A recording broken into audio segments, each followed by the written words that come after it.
So I might be biased here as somebody who spent second half of his career as a CIO. I personally think it's more of a naming convention issue, personally. And that's maybe because as a CIO, I'd have had roles where I'd have either explicitly or implicitly owned some business change agenda, been in that role. So explicitly in some cases, so one of my CIO jobs, I was explicitly the Director of Strategy Change and IT, which is a great collection to have. In other roles, I'd have been the CIO, but been the facilitator of some business strategy and business change. So if part of the CIO role is always to be, very business-facing technology, we've talked about that for years, isn't it? Connection with business, serving the business, and so on. I don't think that's changed. I really don't. What is changing, I think, is obviously, you can argue that's even more important now, and some of the ways you maybe spend your time. Yeah. So, okay, do you have to adopt some new agile techniques? Yeah. I could get accused of being kind of a bit mean here, but is that a version of kind of iterative development, rapid application development, and some of the things the same? So some new techniques I need to embrace. Okay, well, I can get my head around that. There's a changing supplier market. So if I use myself as an example, I would say I do some mentoring for people coming into these roles. People versus the career I've been through probably have to be even more of a technologist than they might have been in the past. By which I mean, the pace at which technology is moving, what's happening out there, the board will look to you going, well, I've seen that idea and that idea and that one, how are we using all of those? Yeah. So do you have to invest more time you might have done in the past in that kind of horizon scanning, what's happening, how do I harness those? And in harnessing those, how do I create an organisation internally that can use that? How do I run an organisation that has to probably have more of a multi-supplier model than I might have had in the past? So I think at a high level, the challenges are the same, but how you do the role, I think, is changing. But it's how you do the role, and frankly, I wouldn't change the title. I know people get precious about that.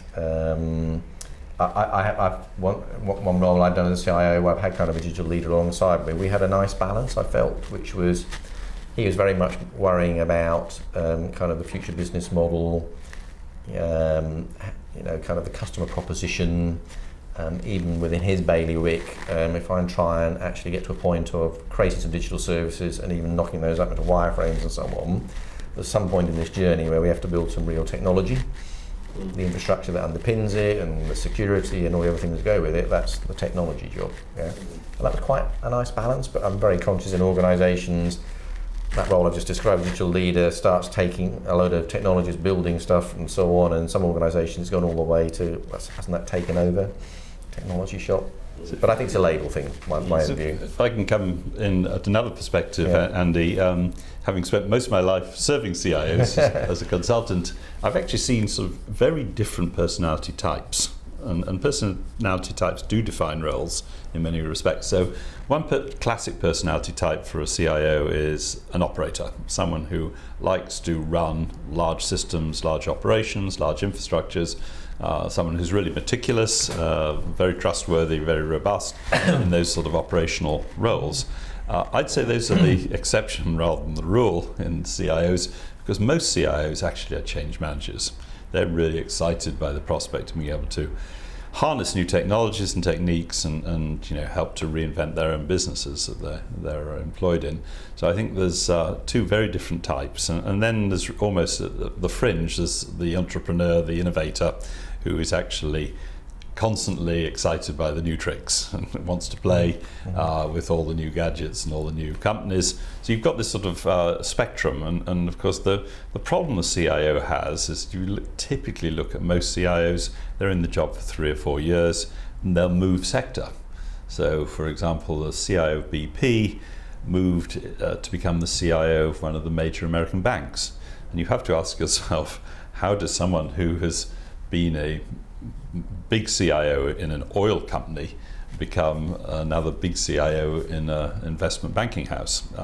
They're totally different environments with no real relationship between the businesses. So I think that CIOs do like to sort of find fresh pastures in many cases, and they do so because they're actually motivated by change and sort of the challenge that those new organisations provide them.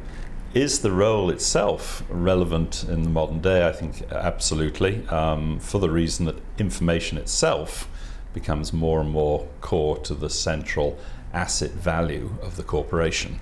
Less and less it's about physical assets, more and more it's about information-based assets. Someone's got to actually be responsible for those assets at the top level, and I think the Chief Information Officer, focused on information rather than technology, has an enduring role, and probably a more and more central role.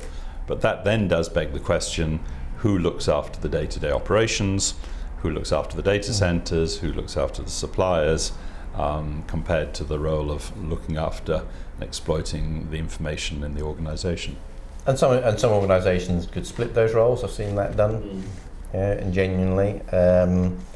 Others more typically, I think my experience is thinking now, would have had not the roles split, but the kind of the CIO at the top level being, because having a very strong kind of team behind them in terms of running all the infrastructure, can genuinely devote the time to kind of that future and innovation and harnessing other things. And as I said earlier, I think if I was doing the role today, one of the challenges is, how can you shift more of your focus into that and harnessing that, but still frankly run the stuff that's there. And it is a very challenging role. Very challenging role. A very interesting one. One of the biggest dangers, of course, is that for anyone who gets deeply involved in sort of the new development areas, constantly being pulled back by the issues of the day.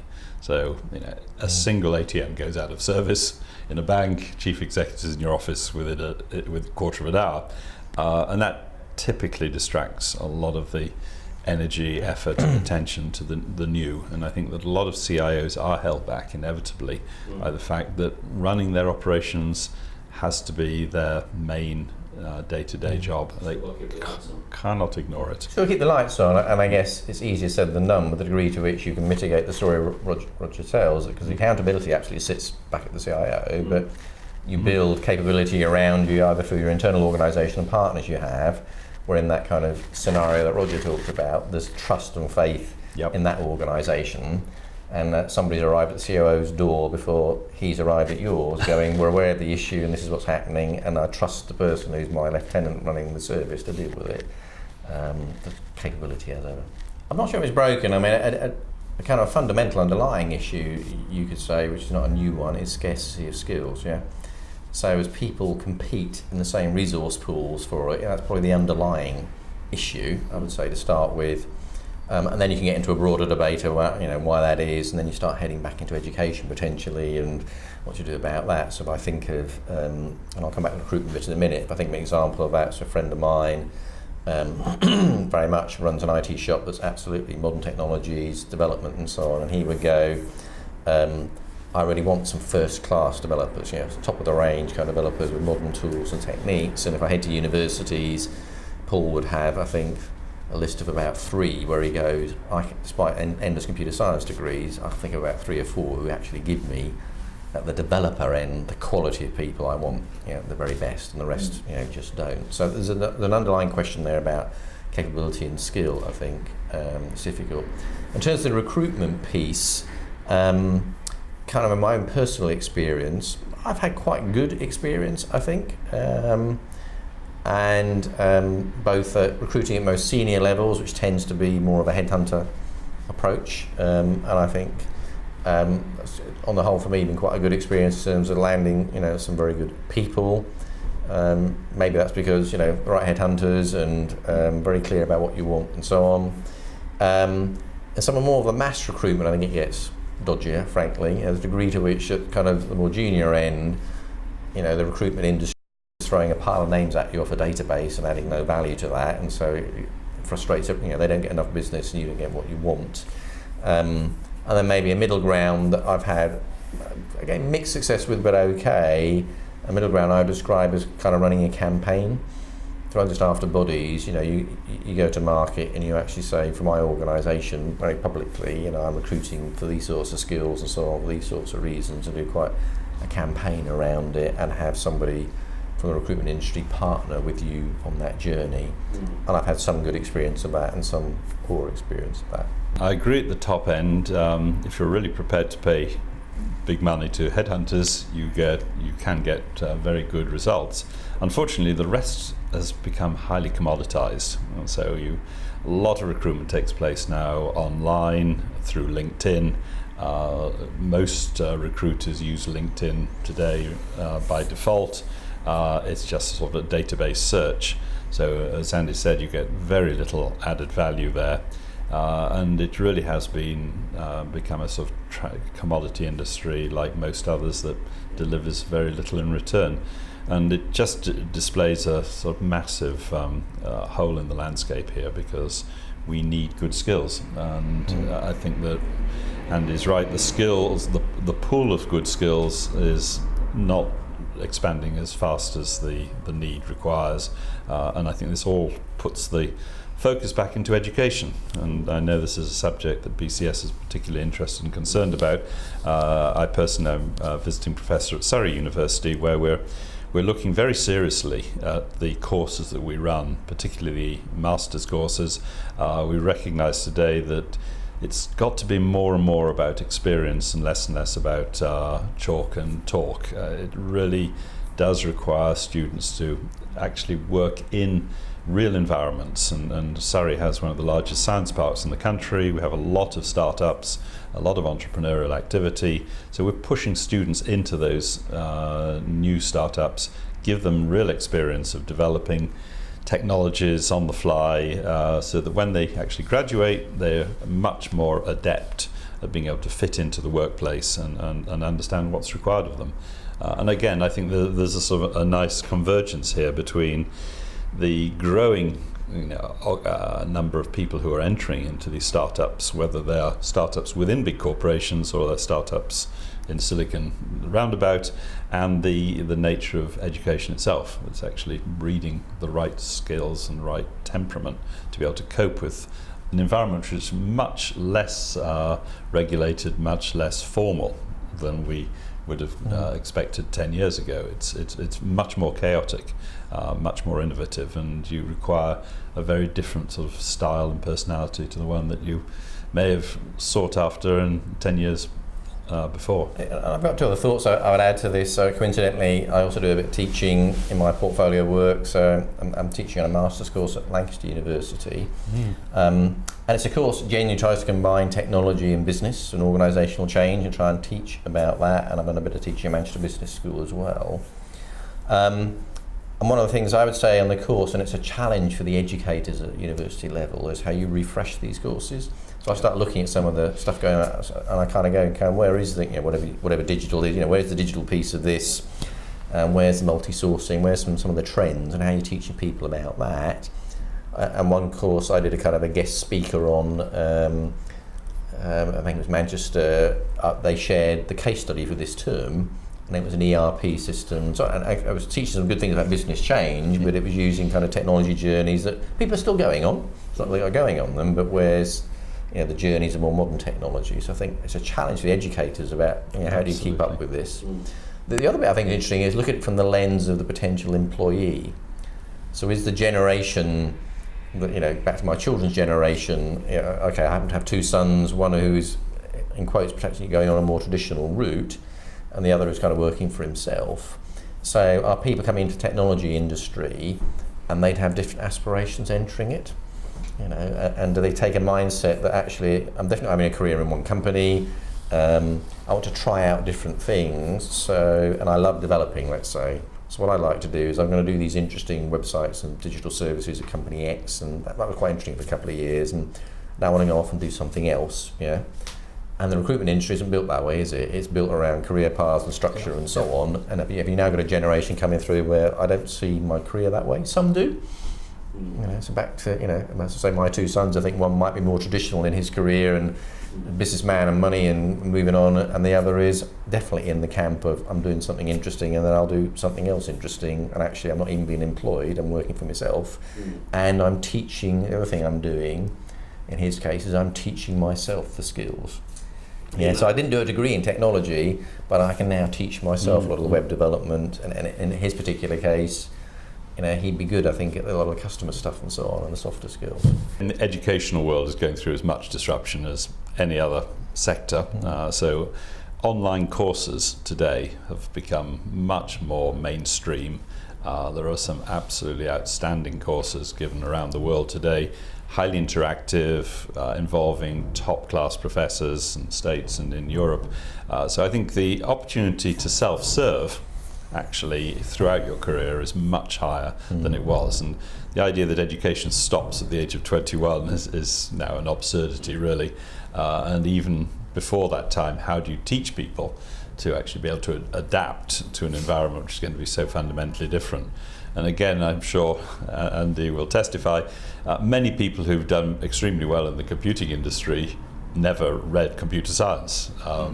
Most of them came from backgrounds, social science, even classics. Some of the greatest minds were classicists. So again, where you start and where you end up are two very different things. And I think, again, our education system is so stuck in the belief that, after 21 you're on your own and good luck to you. As I say, that's just not a model that's going to work. But equally, you've got to give people some level of structure in their education. So whether you're a physicist or a lawyer or a doctor, that does give you a certain structured way of thinking, which I think is still very important. Whichever way the technology goes or business goes, you need some formal technical way of being able to develop arguments and clarify things. So I do think there's a combination here of experience throughout and constant educational drip feed that's important. And again, I think this really gets back to institutions such as BCS that actually should be at the heart of providing the drip feed through helping your son or my son navigate their path. I don't think that the recruitment agents are in the business of navigation. They're in the business of transaction. And the worst situation actually is that you've spent 5 or 10 years in IT operations. That's the easiest way for them to sell you on. And they're not going to actually ask you to change route because they can't sell you. They're just going to keep pushing you ever further on into a particular dead end. So I think the individual has to take charge, and perhaps the institutions that the individual relates to has to support and help, and equally universities that have to consider how do they support lifelong learning and lifelong career development, particularly in environments at Surrey, but in many other environments where there's so much new entrepreneurship. And actually the faculty that I belong to is innovation entrepreneurship. That's all we do. And we help students become innovators and entrepreneurs. We help local businesses maintain their sort of leadership in entrepreneurialism. So there's a constant recycling of capability in that sort of community. And again, with the social media today, there's so much more potential to maintain those sort of contacts. And your experiential point is interesting. So in my limited exposure, I've kind of taken on this teaching role. I'm seeing more of that happening. So even if it's a level of pulling people like me, with experience on the courses, so we're getting teaching from people, real practitioners. I'm kind of using a seminar environment to do that. Case studies, challenge people's thinking. Absolutely. And then how do I help them line that up with the academic stuff? And at times, I've had students go, well, none of that kind of agrees with the textbook we just read, Andy. Well, I'm sorry, but that's okay. It might not. Do you use these models? No, I don't. I use my experience. Yeah. So there's a bit of that. I don't know, another university I spent a bit of time with at the development end was putting people through all the agile techniques and so on, and then making them build some stuff, but actually build stuff for local businesses. So let's go and work with small businesses, and what the lecturers were quite, were good there, were saying what they would find is students ran into, well, the customers don't know what they want. Like, I'm right, so they got into some real experience of, is this a technology question, or it's a customer question, or it's some other issue. So I think your experiential point is right, and I agree with kind of the lifelong learning as well. And then the self-serve, yeah, absolutely. So one of the things I'm doing, I'm a student again. I happen to be an Open University student, so yes, I'm doing distance learning, over the web, and all the materials remote, and there's no chalk and talk, or if there is, it's online videos and things like that. But in the university environment, does technology start to play a role in that? So the course director I work with, Lancashire, and I've talked about, he wonders, you enter a world in universities where people don't go to lectures anymore. It's not a good use of lecturers' time and and education. You need to watch the video for this and this and this and this and this as a student, but you can go and watch it. So I'll record the video of the lecture, but I don't need to sit in a lecture hall. Do I need lecture halls? Do I need to have different environments I can create physically in a university? Do I do more seminars and other ways of teaching that's more, to use your phrase, experiential? It's less talk. So I think technology can enable a different educational model at universities. Yeah, it is a fascinating area, isn't it? And the world of the Internet of Things, so wearable technologies and so on, is how do you balance the power those technologies bring. So again, associated with Surrey, there's been some fascinating people working there in kind of the health space as an example of, people talk about kind of all the exercise wristbands and so on, well, the technology's moved way beyond that. And one guy talked to us, and the scary thing of, well, actually I can do a tattoo on your skin, and actually that's kind of nanotechnology that then becomes embedded under the skin, and it's there for, you just get a new tattoo every few months, yeah? So what's the medical benefit of that? Well, if that's about helping you manage your health and so on, you can see a real benefit to it. And then the data part, you're right, is so who is using that data? And I found it interesting, again, as a generational thing, that perhaps my generation will be more cautious around that. Again, take my children's generation or some of the students I've been teaching. You're watching them, who probably live and breathe this issue, wrestling with that.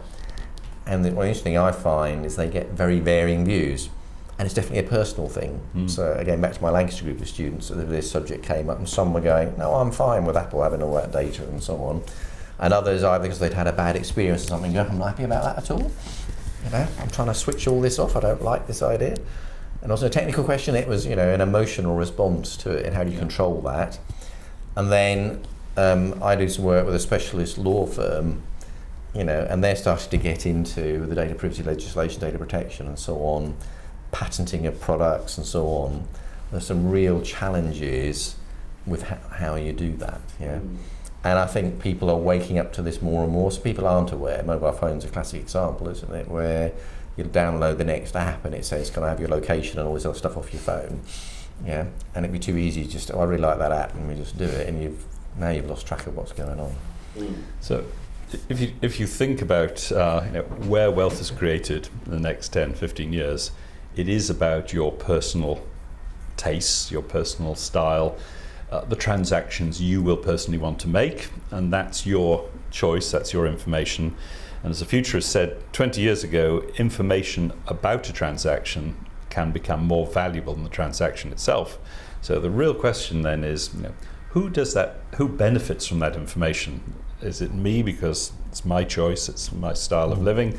Is it the supplier of services or stuff who's going to actually be able to find out that information from the web, from your mobile phone, and help you make the choices you want to make? We should all be able to benefit, both supplier and consumer. But I think it really is the biggest question, actually, of the 21st century. Who owns my personal data, and how can I protect myself? Now, one of the interesting spin-offs there for, again, BCS, cyber has to be the biggest growth industry of this next century. And we can see already cyber in use of warfare, cyber in every aspect of our lives is now becoming a core issue. And the most interesting thing, again, when we talked about skills, there seems to be a massive gap in the marketplace for good cyber skills. I know many big corporations today desperately searching for chief security officers and teams to support them. They just don't exist. And of course, again, like everything else, cybersecurity is moving at such a rate that it would be impossible for one person in one organization to be up to date with everything that's going on there. So I think that this whole area of information privacy and cybersecurity is the massive opportunity area, but it's also the massive threat that we all face. I think warfare has now moved very dramatically into this space, biggest countries in the world like China are employing millions of people to try and break down our walls and to get our personal data. I'm sure we're doing the same. but the implications of all that are pretty severe. And the heart of it for me is this trust. How do you crack the thing of I can see benefits from that technology X or whatever being used to my benefit, but can I trust the organisation that's using that information to treat it in the way I want it treated? That's where the law comes in, doesn't it? And how can you do that? A, where the law comes in to give you that right, but B, how can you then actually enforce that law and monitor it? And you absolutely head into the whole cyber piece again of how can I be sure that they're not doing that. TalkTalk was the classic example in recent weeks where supposedly they lost millions of records to hackers. What did that do for their reputation? And as Andy said, what did that do for trust between me as a TalkTalk subscriber and the organisation? I think that big corporates at the moment are really concerned about the impact that this has on their brands and their value. Actually, or if they're undermined by these sort of episodes, as Sony was last year, TalkTalk this year, they will see massive dilution of value. Actually, could go out of business. How do you crack that balance? I see the benefits. Health is a great example, isn't it? Where can I personally get the benefits? Then wider society gets the benefits because it's the classic. I'm not in hospital. We can be monitored remotely. You've got tools you can use and so on. You can see real benefits with that. And so, as an individual and a society, you can see buying into that. Only if that's really sensitive information about me and what's going on. Or I've heard examples. Examples of using that in the workplace, wasn't it? It was an example somebody talked about monitoring stress levels. And you can build yourself a productivity argument and kind of benefit argument, but the employee perspective could be, hang on a minute, this really is Big Brother watching me and so on, and I don't like that. Time motion for the 21st century. Yeah, exactly. Time motion for the 21st century, and it gets abused. It isn't really monitoring stress. It's something else it's being used for, so I don't trust it. Yeah. So I think the heart of it, how do you write legislation to balance that gives me control over my data, but I'd like some of the benefit. And subsequently, which that absolutely plays the cyber piece, how do you really police that and be confident you can police it? Really hard.